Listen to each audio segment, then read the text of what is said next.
Fala pessoal, começando mais um Deepcast com Alan Gani e hoje eu tenho um convidado muito especial que é a nova sensação da Jovem Pan, é o Marco Antônio, ele tá no Pânico, ele tá no 3 em 1 e como é praxe no programa Deepcast, a gente vai falar de temas pessoais, de temas profundos. Lembrando que a gente tá no YouTube e no Spotify e eu queria agradecer a presença ilustre aqui do Marco Antônio, brigadíssimo por você estar aqui. Obrigado, eu fico feliz aí pelo convite, muito lisonjeado, Alan. Gostei muito de te conhecer já há algum tempo, quando eu entrei na Jovem Pan, a gente se cruzou algumas vezes falando sobre Ucrânia. Verdade. No começo da cobertura da guerra na Ucrânia. Verdade. E fico muito lisonjeado, pô, admiro muito o seu trabalho. Quando eu passei a conhecê-lo melhor, fiquei muito feliz. A recíproca é verdadeira. E o público, né? Você tá lá o Cafu, né? Lembra do Cafu? Ele jogava em várias posições. Você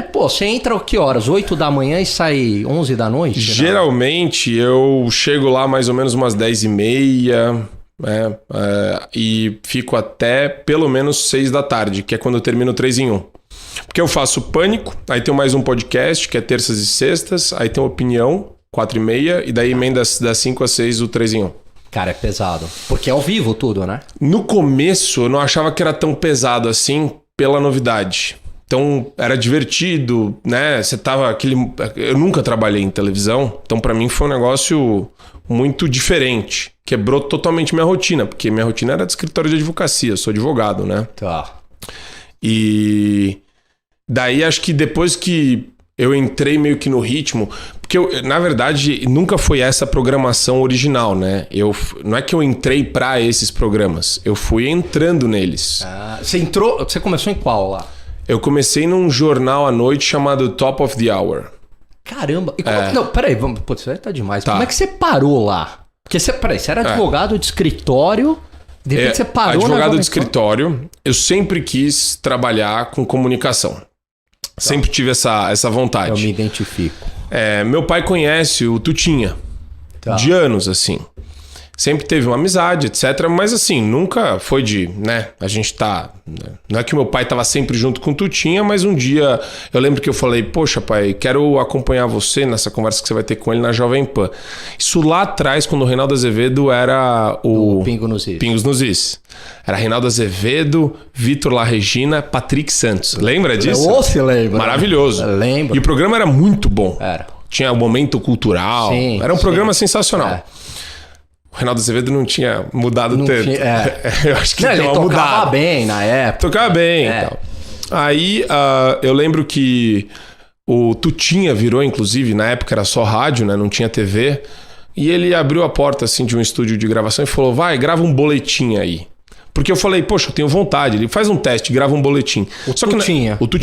Você não tinha tido, então, contato com o Tutinha? Então, eu tinha acabado de abrir o escritório. Não, até então não. Tinha conhecido ele nessa época. Aí eu tinha aberto o escritório, fazia 1 ano e meio. E tava no final do meu doutorado. Falei, não dá. Eu vou terminar esses... preciso emplacar o escritório e preciso terminar o doutorado, porque era... final de tese, então tava muito puxado pra mim. Caramba, sei. E resolvi deixar meio que isso daí pra um futuro incerto. Daí aconteceu, foi engraçado, isso né? Era que ano? 2016, acho. 16 para 17. Tá. E logo depois, acho, eu sou péssimo com linha cronológica, mas acho que logo depois entrou o Caio Coppola, que ele entrou no Morning Show, e eu falei, nossa, que legal, pô, o Caio Coppola. E eu conheci o Caio também, sim, de outros verões aí. E isso ficou comigo. Falei, puxa, perdi uma oportunidade. Poxa, queria estar lá falando. Acho legal o que o Caio faz. Porque eu sempre me atualizava, né? Eu já estava numa pegada bem forte em termos de estudo na parte de economia, de liberalismo. Coisa que no mestrado eu não tive. No doutorado isso reacendeu em mim com mais força. E daí, enfim, resumo da ópera. Eu fiquei carregando isso. Por ocasião do destino, meu pai tinha uma pessoa que ele conhecia, que fazia parte do grupo político do Moro, e ele falou que esse pessoal estava reclamando de dificuldade de contato com a Jovem Pan. Daí ele pegou e falou pro Tutinha, falou, venham aqui em casa, que daí eu chamo o pessoal do Moro para daí vocês fazerem as agendas. Na época eles estavam pensando em agendas de debate, sabe essas coisas? Sei. Abertura com assessor para falar para fazer entrevista, para conversar. E você já tinha feito um teste lá atrás, foi isso ou não? Não, nem tinha feito nada. Tá. Deixei aquilo lá, falei, ó, não, obrigado. Quando ele abriu a porta lá falar do boletim, eu falei, obrigado, depois. Tá. Aí esse depois nunca veio. Tá. Daí, nessa oportunidade, tava o Tutinha, o Candil e o Roberto, que é o CEO da Jovem Pan. O Candil, na época, era diretor de jornalismo. E eles sentaram para conversar com o Moro. Aí eu fiquei quieto, né, no fundão, Moro assim, ali, né? O Moro lá na casa do meu pai, dos meus pais.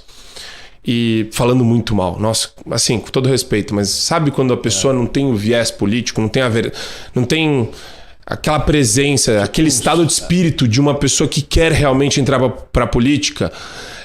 O que mais me chocou foi quando perguntaram para ele, Moro, fala mais sobre a sua saída do governo Bolsonaro. Ele, poxa, de novo vou ter que falar sobre isso. Quando um político está sendo perguntado qualquer coisa, quando você questiona, ele fala, agora é o momento de reinar aqui a minha história. Político adora contar história. Roberto Jefferson é teatral. Sabe? Tem uns que exageram demais na dose, mas assim, eu não consigo enxergar um político que você coloca o microfone na cara dele, ele não fale alguma coisa feliz, assim, né? Deslumbrado, mas tudo bem. Aí terminou aquela reunião, eu consegui falar com o Candil, ele pediu um mini currículo meu, mandei para ele e falei, cara, eu tenho uma vontade gigantesca. Daí ele me colocou para fazer um teste no programa da noite, como convidado. Tá. E aí esse programa era o Top of the Hour, com Daniel Caniato, que hoje ele tá no Headline às 2 da tarde, mas naquela época eu fazia das 10 às 11 da noite. E era assim... Um dia me chamava, aí esperava mais uns 3, 4 dias, aí me chamava de novo. E eu comecei a falar com o pessoal da produção, que era a Mônica, falar, olha, eu tenho interesse. Eu comecei a mostrar interesse. Quero participar, conte comigo. Olha, eu tô aqui. E daí aí eu comecei a fazer a semana inteira. Mas assim, como convidado e totalmente incerto, sabe? Sei. Qualquer momento eles podiam... Falar, obrigado. Escalar para um programa. Ah, não, isso ainda como convidado. Só convidado. Tá. Aí aconteceu Aí eu fui para um programa da tarde, aí eu comecei a ter mais visibilidade, porque eu fui comentar num programa da tarde. Tinha um comentarista que era da Gazeta do Povo, que agora eu esqueci o nome dele, mas ele estava nesse programa da tarde. Então, quando ele saía às 2 horas, eu entrava para completar o programa só até às 2h30. Enfim, essa visibilidade começou a gerar mais convite lá dentro da Jovem Pan. Aí aconteceu de eu chegar no Morning Show. Então, uma porta foi abrindo outra, eu fui aparecendo. E o pessoal acho que gostava da participação, de alguma forma. Sim, lógico. Pô, você tá no... Mas eu não sei, mas... principais programas hoje. Eu me divirto. Né? Aí teve um negócio que foi o Adrilles, ele saiu de férias e eu entrei no lugar dele no Opinião. Debatendo com o Piperno. Tá. Aí foi legal, aí tinha saído um vídeo que viralizou, debatendo com o Piperno, falando sobre que absurdo você apoiar um ex-presidiário, não tem nada de bom nisso, e o Alckmin acenar pra ele também, é muito sinal da velha política. Isso deu uma viralizada.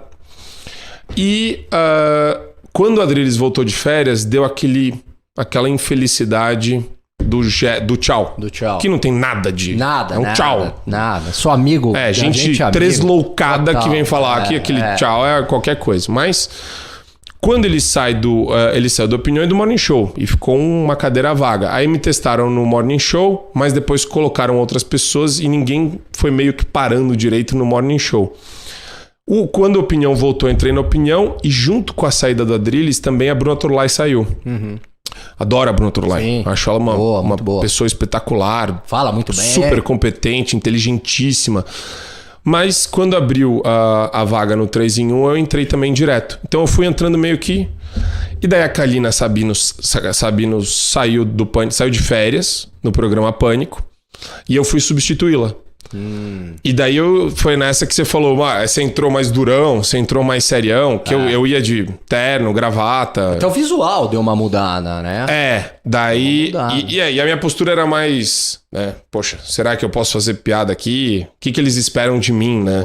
Porque você não fica à vontade em qualquer ambiente, quando tem uma câmera ligada para você. É verdade. Né? O pessoal acha que é fácil, né? É chegar e sair falando, não é bem assim, né? Tem gente que eu acho que tem essa desenvoltura, talvez por trabalhar com arte, trabalhar, sabe? Então a pessoa não se sente tolhida pelo ambiente. A câmera consegue ser muito intimidadora, eu acho. Verdade. Eu lembro que a dor que eu sentia nas costas, o nervosismo, a hora que a câmera estava em mim, era gigantesco, assim. Eu sinto até hoje. Certo, um tiro. Como se fosse rasgando aqui as costas, porque todo mundo tem receio, né? Às vezes é aquele receio até de, poxa, será que eu tô tão à vontade que vai sair uma bobagem aqui? Não, ainda mais hoje, né, Marco? Porque você dá uma escorregada. Olha o Madriles, um tchau que ele deu, de repente, né? Foi mal interpretado. Você tem, e assim, o pânico, então eu cheguei lá muito duro, muito travado, mas primeira vez que eu fui lá, eu senti vontade de falar, poxa, posso comentar essa notícia? Legal. E eu acho que o pessoal gostou disso, achou interessante. Aí, óbvio, com o tempo o negócio ganhou corpo, né? E eu ganhei intimidade, então aí foi ficando mais informal. Então eu tento fazer, não é que eu faço uma persona nem nada, mas eu tento ser mais eu no pânico. E quando eu tô no Opinião no 3 em 1, eu tô voltado para um debate. Sim. Que não eu gosto da informalidade, eu gosto de ser direto, de ser objetivo, de dar risada, de dar uma tirada às vezes com o piperno. Tá. Acho divertido, porque muito sério, muito sisudo é chato também, né? Você pode ser, mas no final das contas é entretenimento, né? É entretenimento, o piperno é engraçado. Ele é. Ele é uma figura engraçada. A Amanda Klein é muito brava. Eu não conseguiria, por exemplo, fazer o que eu faço com o piperno com a Amanda Klein. Não só porque ela não está presencialmente lá. Mas, por exemplo, tem outro... A sintonia, né, que você tem com a pessoa, ela te dá uma abertura. Ela dá uma abertura. Então, hoje a gente falou, por exemplo, sobre fake news. E eu falei que o piperno não estava expondo uma informação fake, mentirosa.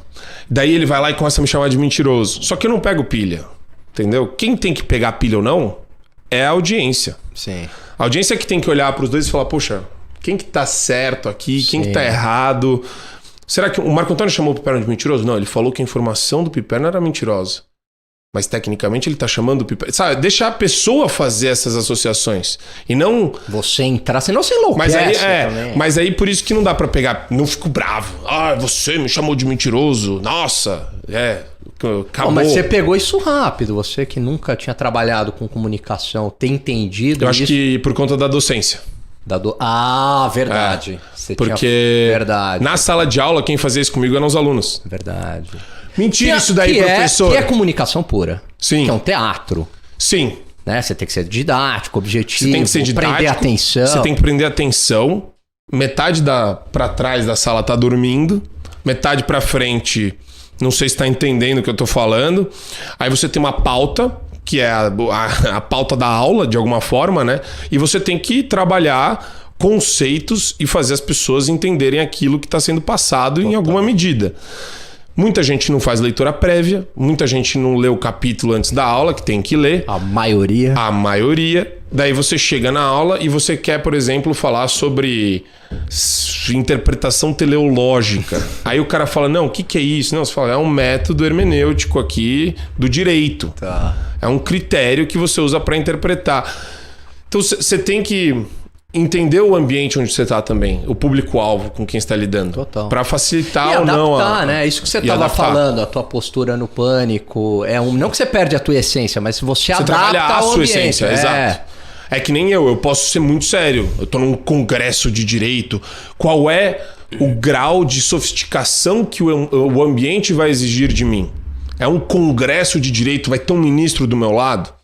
Eu não vou falar que nem eu falo no pânico. Lógico. Não. Não vai ter um ministro do seu lado, mas assim, é um ambiente muito formal. Você vai se adequando aos contextos que você vive, né? Porque Marco, e aí você deu aula aonde? Tua formação, direito, você fez direito aonde? Você deu aula aonde? Fiz direito na PUC, São Paulo, de 2006 a 2010. Aí emendei de 11 a 13 o mestrado.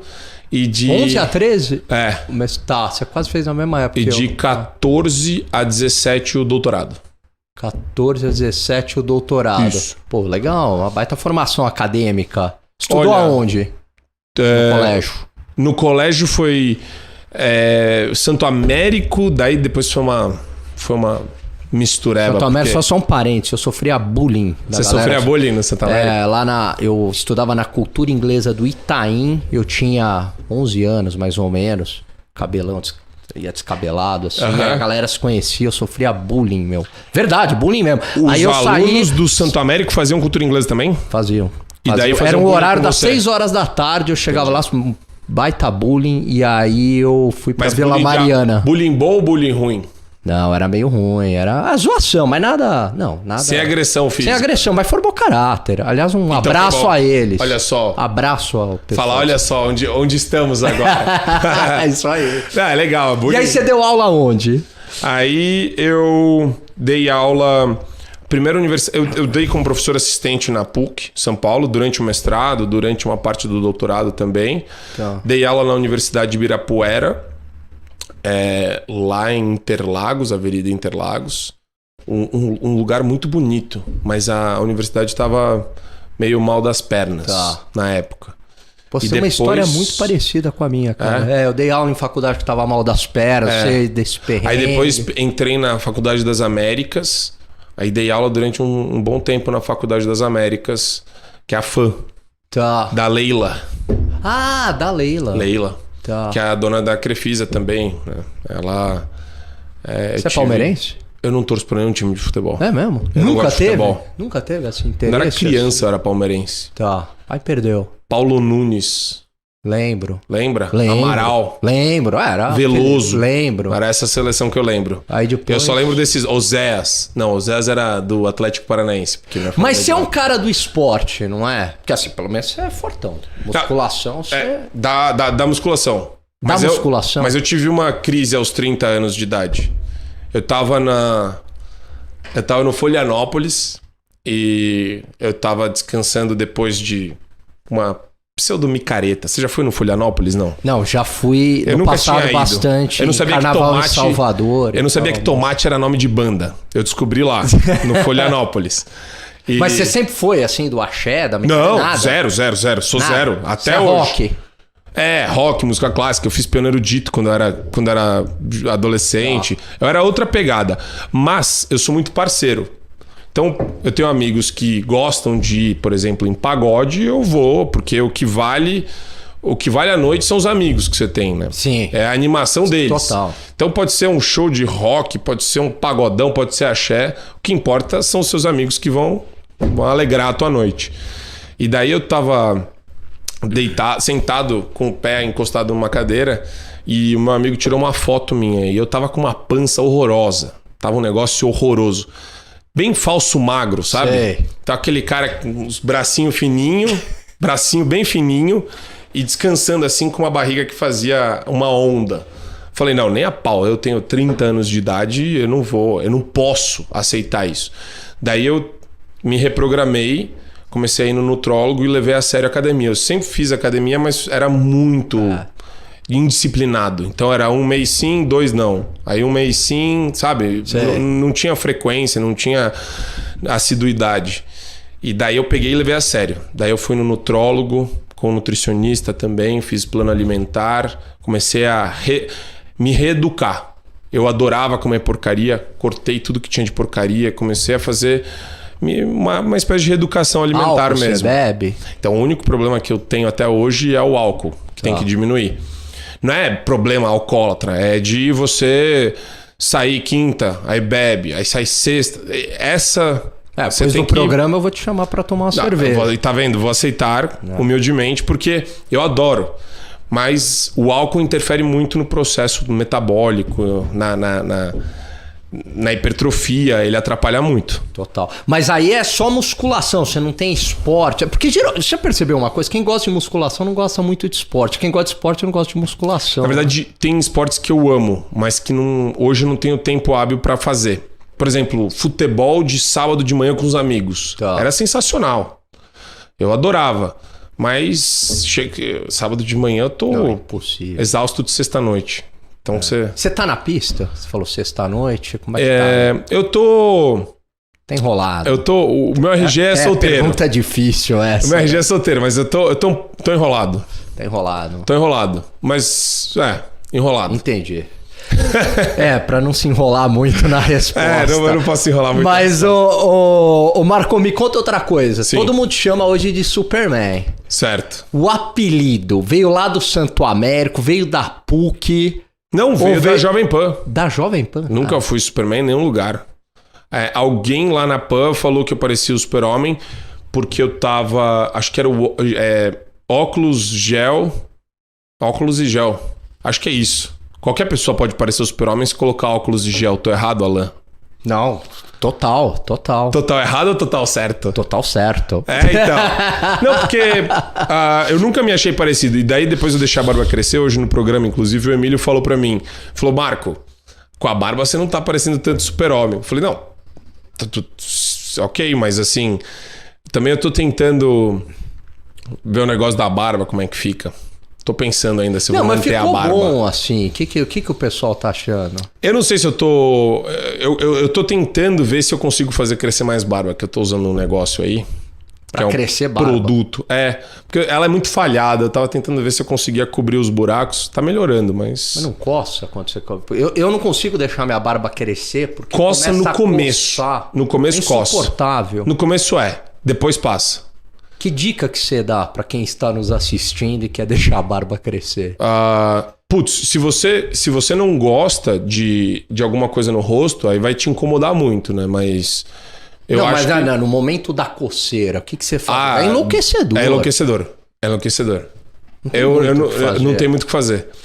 O ideal é você tentar se distrair, não ficar... Porque coçar é só você começa a mexer também, você já vai coçando, né? É um negócio meio desesperador. Mas eu tô tentando ver se dá uma preenchida. Você falou de sair sexta-noite, sábado não tem condições. Você é um conservador nos costumes, liberal na economia, um libertário na balada? Essa daí eu nunca tinha ouvido. Eu falava que eu era conservador até as 8h30, 9 horas da noite.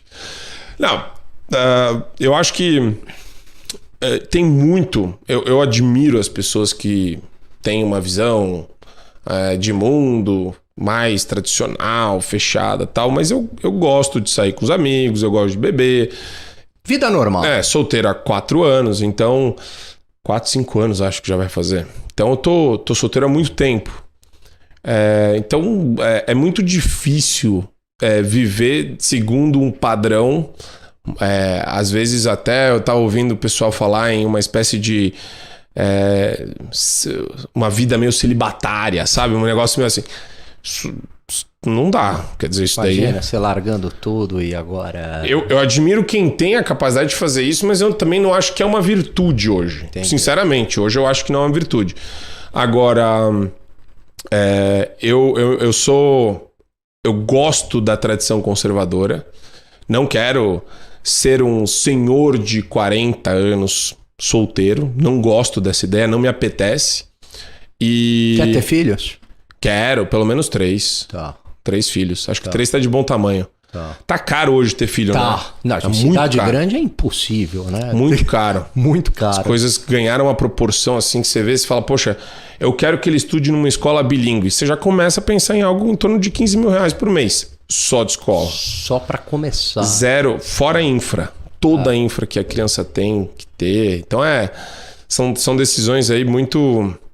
importantes, mas eu tenho vontade, sim, Alan. Você tem vontade de ter filho? Então, essa é uma dúvida que eu tenho, que eu tento sanar aqui na minha cabeça. Eu acho que é bonito, a vida ganha outro significado quando você fala, poxa, eu quero colocar uma pessoa no mundo, cuidar dessa pessoa. Você tem...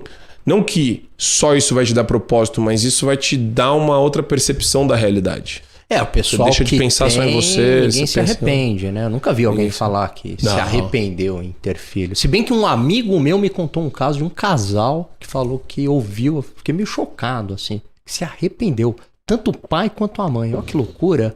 Mas aí, né, tem que ver como é que é aquele ambiente familiar, porque como é que uma pessoa... Eu acho que, na verdade, a beleza da vida é essa, quer dizer... mesmo com dificuldades, é você olhar e falar, poxa, sabe, eu eduquei, eu consegui educar alguém, eu coloquei essa pessoa no mundo. Isso dá uma sensação boa.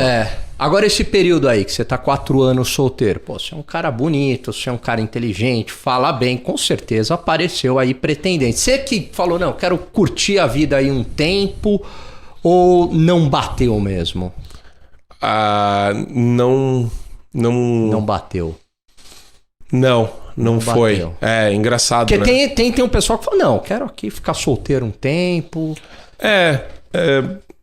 A gente, quando a gente tá solteiro, a gente conhece muita gente de festa, etc. Então, tem pessoas que aparecem na sua vida e eu sou muito feliz que elas apareceram, mas que não tem a mesma... Às vezes é a mesma empatia, mesma visão de mundo, mesma pegada que você. Então fica um negócio difícil de continuar em termos de relacionamento. Mas eu me fechei muito, eu acho, depois que eu terminei o meu segundo relacionamento. Então, eu sempre me fechava do ponto de vista da minha intimidade. Eu nunca abri um espaço pra alguém. Fiquei melindrado. Entendi. E agora? Aumentou o assédio, porque a exposição que a PAN dá não é brincadeira, né? O pânico, pô, né? Você tá... Programa aí que é vitrine, é o próprio 3 em 1. Como é que tá sendo isso daí, se lidar com a fama? Eu juro que eu não acho... Eu me sinto... Normal, assim. Eu não me sinto... Eu acho engraçado que algumas pessoas me reconhecem, mas depende muito dos lugares. Tá. Se eu vou num lugar de gente jovem, 20 anos pra menos, 25 anos pra menos... Ninguém vai falar, olha, te vejo na Jovem Pan. Tá. Mas acima de 35 já começa... O pessoal reconhece, etc. Daí tem um pouco mais de a pessoa me identificar. Mas eu sinto... Eu não fico... É engraçado, mas isso daí não me deixa feliz. Eu acho até um pouco estranho. Porque... Antigamente, você vai lá, você tá conversando com alguém, você fala alguma coisa. Hoje você já fica pensando, poxa, não pode fazer nada errado. Se alguém te filmar, gravar alguma coisa que você falou, sabe? Pode ser mal interpretado. Então, você começa a ficar estranhando um pouco isso. Mas não é nada assim, super comum, entendeu? Eu acho que ainda vai levar um tempo também. Eu tô faz 4 meses, tu faz 3 meses só. O pessoal tá te conhecendo. Aí. Fixo nos programas, eu tô faz 3 meses. Uma vez que a gente saiu, né, restaurante, e aí eu vi lá um casal alucinado lá, querendo tirar foto com você com o Adrilles. O Adrilles, eu saio com ele, parece uma celebridade. Sim. É impressionante. E ele é muito caricato, né? Então ele chama muita atenção, porque o pessoal escuta a voz dele em qualquer lugar. Já tá, é a assinatura dele. Quanto mais velho, o público do Adrilles, pode reparar, você sai, né, também com ele, o público dele, quanto mais velho, mais gosta dele. Mais gosta. Uma vez eu levei, que eu sou mais tranquilo, eu fui numa pizzaria com ele e só tinha pessoal velho, né, idade mínima 80 anos. Nossa, o pessoal alucinou com ele, né? Alucinou. E os milionários, pode reparar, milionário adora o Adrilles. Uma vez passou um cara com um carro completamente exótico, eu brinquei com ele, falei, Adrilles, quer ver que aquele cara... Te conhece, mas o cara tava longe, não ouviu. Ele virou o pescoço pra trás, parece um carro da corrida maluca, assim. Adrilles, quase bateu o carro, pelo amor de Deus, não sei o quê. É impressionante. O público da Jovem Pan é mais velho, em geral, né? A gente tem... por exemplo, eu sofro 0 assédio e de gente jovem. Porque, na verdade, são programas de opinião, né? É engraçado isso. Então, você tem pessoas de, sei lá, 20 anos e nessa faixa etária que está entrando na faculdade, eles não assistem 3 em 1, não assistem opinião. Você acha que sempre foi assim ou essa geração... Nem o Pânico, inclusive. O Pânico é uma faixa etária um pouco mais velha. Você acha que sempre foi assim, Marco? Ou não? É uma coisa dessa geração? Você acha que as gerações passadas, ou até a sua mesmo, você tem o quê? 33 hoje? 33. Vou fazer 34 agora, segunda-feira. Então, você acha que a tua geração era diferente ou não? Sempre, o pessoal mais jovem não liga muito pra opinião. Eu sempre me envolvi com política. Tá. Tanto que na época da PUC, eu fui presidente do centro acadêmico. Tá. 22 de agosto, lá da Faculdade de Direito. Lá na Bartira. Rua Bartira. Eu fiz 2 meses de PUC Direito, aí larguei. Mas eu era muito novo para fazer qualquer faculdade. Eu tava em crise... Existencial. Eu fui fazer... Eu tinha crise existencial também, direto. Aí larguei. Mas é engraçado, na época do centro acadêmico, eu bati chapa. A chapa que tinha a chance de ganhar contra a minha era da Isapena. Construção Coletiva. Sabe a deputada estadual? Isapena. Não lembro. Ela é do PSOL. Sabe o deputado que passou a mão em volta assim dela no seio? Sei, lembro. Lembrei, tá bom. Essa é a Isapena. Tá, lembrei dela. Ela batia chapa com a gente. Caramba. Eu ganhei da construção coletiva no ano que eu fui eleito, que a minha chapa foi eleita. E daí no ano seguinte a construção coletiva ganhou da nossa. Mas aí eu não estava disputando, era um outro grupo que estava disputando, mas fazia parte da chapa Aporo, que era a chapa que eu tinha criado. E você já era... Gostava de política, meu ponto é esse. Eu também sempre gostava de política, gostava de organizar evento acadêmico, de debate, de palestra, amava debate, sempre gostei de debater. Sempre teve no meu sangue isso. E trabalhar com audiências, com plateias, também sempre teve no meu sangue. Eu gostava de ver se como que o pessoal interagia com a mesa de debatedores, como que as pessoas refletiam sobre os temas que eram colocados na pauta, no congresso, no debate, no simpósio. E para mim, acho que isso foi muito bom também. Porque eu fiquei um pouco mais desinibido. Eu sou uma pessoa meio tímida na vida privada, na vida pessoal. Eu não sou muito... Eu gosto de falar, mas eu não sou... Você tem que se sentir à vontade. Tem que me sentir à vontade. Mas para falar em público eu sempre gostei do desafio. Entendi. Não quer dizer que eu não fique nervoso. Entendi. Acho que sempre rola um frio na barriga antes de você falar para um auditório lotado. Isso, né? Mas é legal, porque você está se sentindo desafiado. Você está saindo de uma zona de conforto. E lá na PUC, a PUC é de esquerda, certo? Esquerda, imagino que no com direito... veemência. O Zé Eduardo Cardoso estava na tua época ainda dando aula? Eu lembro. Direito administrativo. Então, e aí, você sempre foi de direita, entrou na PUC sendo um cara de direita, sofreu perseguição por conta disso? Ou não? Depois você saiu da faculdade, começou a pagar a conta e falou, aí virou de... Não, eu sempre tive um viés liberal, sempre tive. Mas algumas coisas me deixavam completamente desesperado. Lembro até hoje.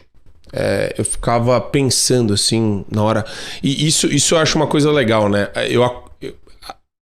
De alguma forma, a academia, ou melhor, a sala de aula me acompanhava depois da sala de aula, né? Aquilo que era debatido ficava... maquinando ali na tua cabeça. E eu ficava desesperado porque não tinha uma fonte boa do ponto de vista teórico, não tinha um marco teórico bom para pensar sobre aquele assunto. Então, uma das questões, por exemplo, que quando eu estava na graduação me deixavam biruta era: a Constituição brasileira é capitalista ou socialista? Isso era pergunta de seminário de um professor. Acho que o nome dele era Edson Cauano. E eu dava monitoria para ele na época. Acho que era o 5º ano meu.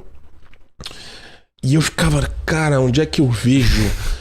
Como é que eu vou autores que eu tenho? Isso né? não tem, isso não tá escrito. Daí eu vejo os autores repetindo a mesma ladainha. Não, porque a ordem econômica brasileira incorpora o princípio da livre iniciativa e do livre mercado. E aí fica tudo muito bonito, mas com a sua função social. Não tinha mais, né? Com função social. Aí você... Cara, isso daí eu não consigo resolver. Eu preciso de mais referência. Só que a referência liberal não vinha.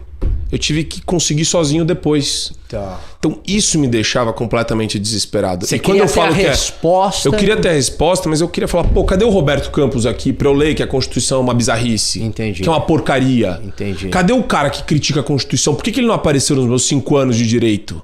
Por que nenhum professor falou de Roberto Campos pra mim? Sabe?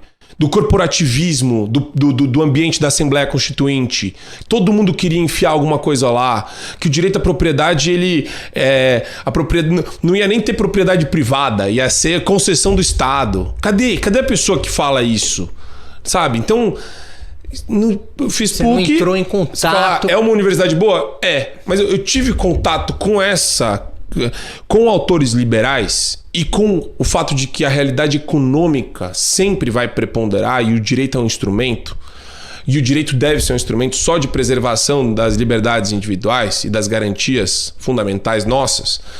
Não, sabe? Eu não tive esse viés, essa vertente liberal. Então isso é meio que eu fiz essa análise depois que eu saí da zona de influência. Você ficou com vontade de fazer economia?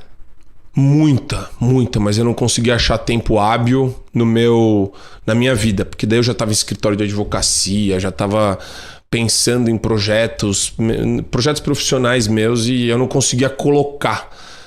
Na minha cabeça eu vou sair da graduação, é imprescindível que eu faça mestrado e doutorado. Tá. Eu preciso tirar isso da frente. Porque você queria dar aula, você estava insatisfeito com o mundo corporativo do direito, é isso? Porque aí já era a veia da comunicação. Era a veia da comunicação falando. Você queria dar aula, você sabe, eu sei porque eu dou aula há muito tempo, e a gente sabe, você entra ali, você se encontra, né? Você se encontra. Que delícia que é isso daqui. E a sensação é assim, depois, na sala de aula...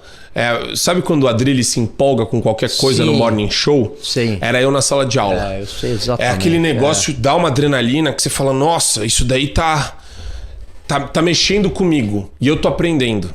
Então, cada vez que eu dou uma aula, eu aprendo até um pouco mais. Porque eu paro para pensar sobre alguns assuntos pela forma que o aluno perguntou para mim. E aquilo vai me incentivar depois a escrever um artigo sobre isso, a pensar melhor sobre aquilo. Então, você vai se reavaliando constantemente. Uma espécie de autocrítica constante que eu vou fazendo para me desenvolver. E daí, também houve um pico de adrenalina aí, que depois caiu. E daí eu comecei a falar, eu tô não é pregando, senão sai errada a expressão, mas parece que você fala, existe um gap comunicacional com alguns públicos, com algumas pessoas. Então, muito daquilo que era transmitido em sala de aula ficava no ar, assim, dissipava de alguma forma no vácuo. E ficava um negócio que eu parei para pensar. Eu falei, poxa, mas... sabe, eu ia falar, por exemplo, sobre como as pessoas conseguem mentir com dados estatísticos. Coisa boba. Um exemplo bobo. E daí fala, por exemplo, sobre como as pessoas saíram da pobreza, da extrema miserabilidade no século XX. E a brincadeira que eu fazia era, poxa, no começo do século XX tinham 200 pessoas extremamente miseráveis, 200 milhões de pessoas. No final, 700. Aumentou ou diminuiu o número de pessoas extremamente miseráveis no mundo? Aí todo mundo falou, aumentou. Falou, tá, mas segundo qual proporção? De 1 para 7 bilhões? Sabe, regrinha de 3 básica. Sim. E daí a aluna levantava a mão e falava, você tá mentindo. Falei, mas eu tô me baseando em relatório do Banco Mundial e vários outros estudos que você tem. Enfim, e dava os estudos e as referências. E a aluna falava, não, mas você é da elite, você nunca entrou numa casa de uma pessoa pobre e abriu a geladeira dela. E ficava... Apelava pra emoção. Apelava pra ela, como se ela soubesse de onde eu venho, sabe? Eu tive, graças a Deus, uma ótima formação que os meus pais me deram, mas foi com muito sacrifício e muito esforço. Sim. Nada veio fácil pra mim.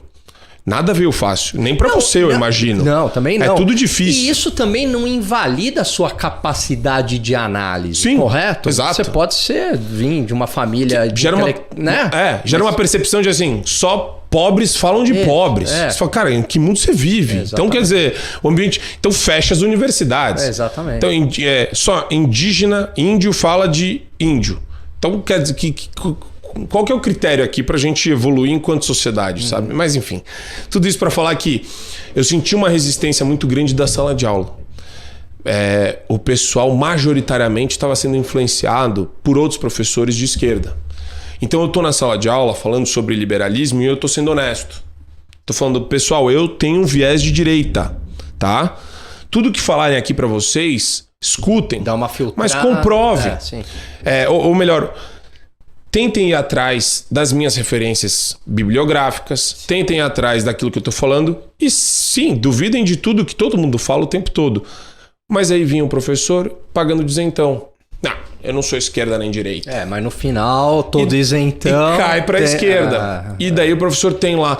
Não, porque a reforma trabalhista vai deixar o trabalhador completamente na marginalidade, isso vai precarizar as relações de trabalho e de emprego, isso é um absurdo. E daí eu percebia que 9 estavam trazendo um discurso completamente enviesado, poucos se assumem como socialistas ou de esquerda, né? E eu era o único bobão lá que tava assim, então, eu sou de direita e tal. E você fala que você é de direita, sendo que os professores falam que a direita odeia pobre, que a direita odeia pessoas marginais. E você inventa aquele discurso, né? De disputa de classe, luta de classe. Daí você já entra com uma espécie de resistência da sala de aula. Daí por isso que pra mim, enfim, eu falo muito, mas Não, mas tá ótimo. Aliás, como é que tá o tempo aí, produção? Eu tô precisando terminar, ó... Tá, então tem que fazer o bate-bola. E daí, por isso que quando eu entrei na comunicação mesmo, na Jovem Pan, eu falei, nossa, achei aqui um espaço que, poxa, pra mim é excepcional, porque eu consigo interagir com os seguidores, por exemplo, no Instagram, tô abrindo um canal no YouTube, tô construindo um curso que eu acho que vai ser muito legal de Faz o jabá aí, meu, faz o jabá. Tô preparando um curso de desintoxicação midiática. Tá. Eu quero mostrar para as pessoas como a velha imprensa usa de artifícios para manipulá-las. Tá. E tem muita coisa que é legal. Eu me divirto. Sabe quando você faz um negócio e você fala, nossa, isso daqui é muito bom? Você vai pegando os exemplos, a maneira como a manchete é construída, as referências que os jornalistas usam, a ênfase que eles dão em determinados assuntos. Quer dizer, tem muita coisa legal para você... Eu percebo que isso daí era... Eu falava isso pro meu sócio. Eu falei, cara, começa a ler direito as manchetes, com o pé atrás. E ele, não, imagina, só tá dando fato. Eu falei, cara, não. Presta atenção no jeito que a manchete é construída. Isso eu falei pra ele em 2015. Eu tava começando escritório com meu sócio. Aí ele... Até hoje ele fala, poxa, é verdade, você falava isso pra mim, Marco. E é impressionante o grau de manipulação do pessoal pra tudo, assim. Tá cheio de adjetivo, de rótulo no meio de uma notícia factual. Rótulo, né? Insinuação. É a maneirinha que o pessoal fala que os dois ministros... deputado bolsonarista é caçado. Você fala, sabe? É opinião travestida de fato. É a opinião travestida de fato. Então tem alguns pontos que eu acho que são relevantes até pra pessoa... Eu acho que tem muito mais a ver com comunicação do que com o resultado, que é a desintoxicação midiática, mas Tem previsão aí quando sai? Eu ainda não tenho uma data, mas eu acho que vai ser meados de agosto. Tá. Meados de agosto vai sair, com certeza. Pô, legal. Mas tudo isso para falar que a interação que eu tenho com o pessoal que escuta a Jovem Pan, eu acho mais interessante até do que da sala de aula. Apesar de eu não ter... Na sala de aula é complicado também. Você tem lá, às vezes eu ficava 2 horas, 3 horas na sala de aula. É muita coisa. E eu acho 3 que horas também, falando. Eu acho que são finalidades diferentes. Totalmente. Né? Porque na sala de aula é aquele prazer do ensinar, o aluno tá entendendo, né? Às vezes até um tema técnico, não tem. E o outro é a sua, que algumas pessoas têm, eu tenho isso também, que é a necessidade de se expressar, dar sua opinião, de fazer crítica, não é isso? E às vezes na sala de aula nem é o espaço, né? Não é o espaço para isso, tá lá para ensinar. Então acho que tem essa veia sua em você também, né? Você tinha essa... Você precisava extravasar isso. Eu ficava engasgado. Eu tinha pesadelo de que eu tava engasgado. Que eu tava tentando... Eu acordava de pesadelo que eu tava tentando falar e não conseguia. Você tem cara que dorme tarde. Isso ano passado. Você dorme tarde? Eu tenho conseguido dormir mais cedo de um tempo pra cá. Que horas? 00:30. E acorda? 6:30. Você dorme 6 horas por noite? Eu adoro fazer as perguntas para as pessoas. Mas é porque senão eu não consigo ir pra academia. Tá. Então eu preciso... Você não fica sonado com 6 horas? Cara? Às vezes sim. Eu preciso de 7. O meu 7, timing bom é 7. 7, 8. 7 eu tô descansado. 8 já é pra mim lucro total, assim. 8 é o que eu consigo de sexta pra sábado. Daí. Entendi. Daí eu dou uma esticadinha.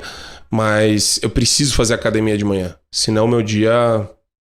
Eu fico estressado, fico nervoso. Não, exercício físico é uma bela dica. Eu consigo pensar melhor, meu corpo reage melhor. O humor melhora também. O humor melhora. Tudo melhora.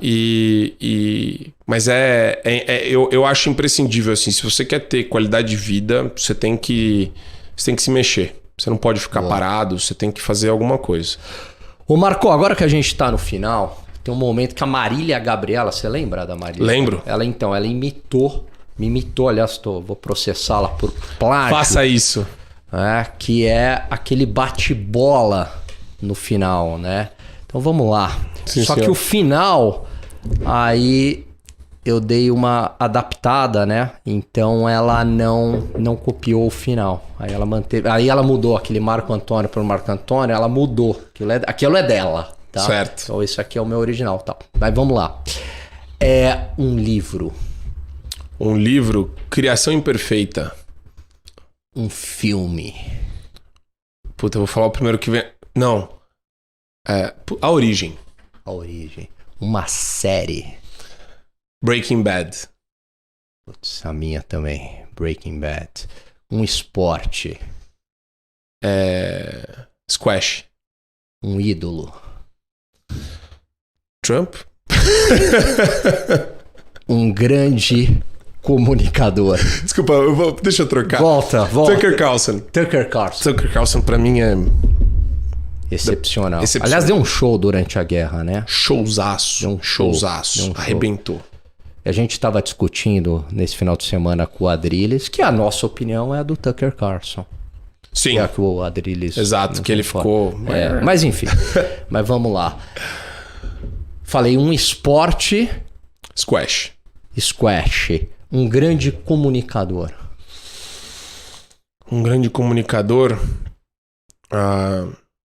Augusto Nunes. E que conselho... Essa é a pergunta final que a Marília Gabriela não pegou. E que conselho você daria para mim? Para você? Sim. Eu acho... Puta, eu não quero dar aqueles conselhos de artista que ganha o Oscar, sabe? De falar, não desista dos seus sonhos, senão fica muito ruim. Mas eu acho que... você tem que... Acho que é importante... Nossa, que difícil. Pra você. Qualquer conselho. Cara, se alimente bem. Sempre. Boa. Sempre. Vai fazer bem pro todo o resto da sua vida. Boa. Cara, brigadíssimo. Excelente papo. Adorei. Tenho certeza que o público adorou também. Que bom. Que alegria, pô. Fico muito feliz. Obrigado pelo convite. Muito legal. E volta aí pra falar do teu curso. Portas aqui sempre estão abertas para você. E é isso aí, pessoal. Terminando aqui mais um Deepcast. A gente, né? Vocês viram aí que a gente fala sobre temas profundos, pessoais. Nos acompanhem no YouTube e também no Spotify. Vejo vocês. Um grande abraço a todos. Tchau, tchau.